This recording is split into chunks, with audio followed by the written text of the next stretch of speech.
Tug of War Within.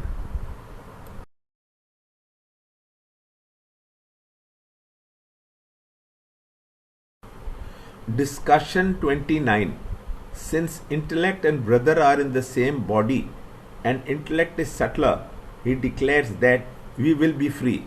So asks brother to become silent, and if is unable to do so, to speak only the truth. Intellect knows that we dissipate our energies in wasteful expenditure, which can easily be avoided if we are clear about the goal of supreme achievement.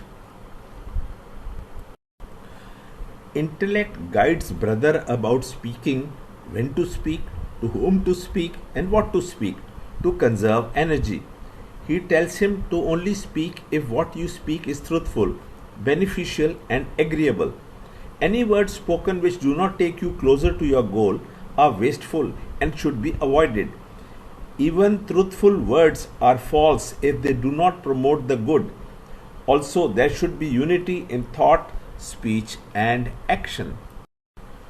Finally, intellect says that even in truthful words, where there is agency, like I did or others did, they result in the falsehood, as the very notion of agency is false and very difficult to eradicate. Doesn't Gita roar that it is the nature that acts? Also, if one thinks that the self does, he has not understood at all. So let's not manage our falsehoods, but get rid of it by abiding in that self, which alone is. Rest is not.